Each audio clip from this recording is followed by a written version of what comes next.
Hello all, how you doing? Welcome back to the channel. Hope you've all been keeping well. Thanks for tuning in again. Today's video is all about the news that broke yesterday. Sky Sports broke it quite early on, but obviously you get a lot of Twitter journalists and stuff like that broke it as well. To say that Tottenham's record signing Tanguy Ndombele, the French midfielder who we signed from Lyon in 2019, wants to leave the club. Obviously, perfect timing, 12 days to go until the end of the window. I say that with a lot of sarcasm. Why has he waited until now? But I'll get on to that. Yeah, he wants to leave. He's not happy with the amount of game time that he's been playing, with the opportunities he's been given. But I just wanted to have a little chat about that, about my thoughts about it and whose fault it is that it hasn't really worked out at the club. So, yeah, like I say, Ndombele, he's 24 years old. He really shone at Lyon in the midfield with Houssem Aouar, who we've also been linked with, who's another French attacking midfielder. And yeah, we made him the club made him the permanent signing, the club record signing, 52 million quid, rising to a potential 62 million pound with add-ons on the 2nd of July 2019, I believe it was. Massive deal, rumoured to be about 180 to 200 grand a week on a 5-year deal.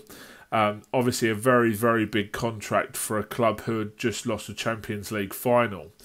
Obviously at the time people were absolutely buzzing about it. This was a Lyon side that gave people like Manchester City a real game in the Champions League the year before. And Ndombele had many, many suitors, such as Barcelona, who were also pushing for him at the time. Bayern Munich wanted him as well. But Spurs and Pochettino got him. It's never worked out, really. I think he scored on his debut against Aston Villa, didn't he? I mean, early signs, obviously very, very promising, but it just faded out, and he has played a bit part role in the last 2 seasons, to put it politely, really. It's been a bit of a disaster for the club and the player. I've written down some Premier League stats here. In 54 Premier League appearances, he's got 5 goals and 4 assists for the club, which for 62 million quid is not what you should be looking for out of a player of that calibre. Now, obviously, Nuno's been asked about, where his involvement has been in the club since he's taken over. Nuno said some very, very, how would you say it, ambiguous quotes about him, saying, look, he's not going to play at the weekend against Wolves and his presser on Thursday.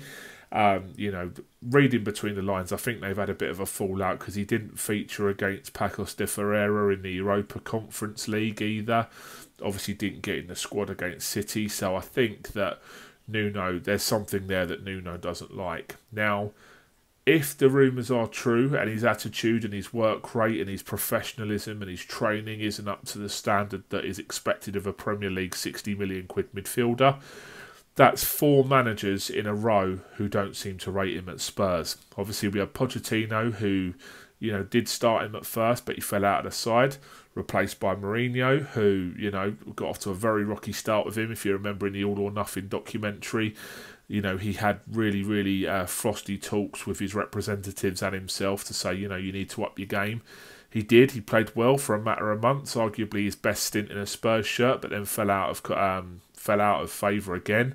Ryan Mason didn't fancy him, didn't really get a game in midfield for Ryan Mason, and now Nuno obviously took over in the summer, appears to have not done enough to impress Nuno to get in the squad as well.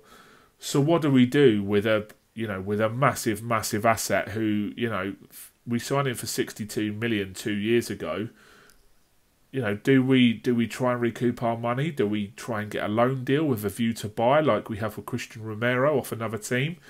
It's very, very difficult. Obviously, with 11 days left in a transfer window, what the bloody hell happens to Tanguy Ndombele? Because, I mean, at this point, it's arguable whether he's even going to get registered in the Premier League squad. It's a crazy, crazy, bit of business, really. Personally, I think he might go out on loan. Obviously, if we can find someone to cover 80, 90, 100% of his wages, I think that that's going to happen. There has been talk that Bayern Munich want him and have offered a swap deal involving another French midfielder, Corentin Tolisso, as well. So we'll have to see what happens there. But yeah, it's going to be very, very interesting to see what happens. I think his time at the club is up. I feel the timing is very strange. I think that maybe he's waited until this moment to see whether he'll get game time at Spurs this season. But like I say, with 12, 11 days of the transfer window left, it's not the best timing to try and get a deal done. I don't think a I don't think a permanent deal will get sorted, but yeah, we'll have to see what happens. I do think it's a real shame because obviously when he does play well, he's got absolutely bags and bags of ability. He's a very good player, but ultimately it hasn't worked out. And to be a Premier League midfielder, you're going to get run all over if your attitude and your work rate isn't there. So yeah, let me know what your thoughts are on the developments of Tanguy Ndombele not getting a game at Spurs and wanting to move away, appearingly looking to have submitted a transfer request. Follow me on my social media. I'll be doing a couple of lives this week, so keep an eye out for them. And yeah, we'll see how this one develops. Anyway, until next time, guys, take care. I'll see you later. Have a great weekend. Cheers. Bye.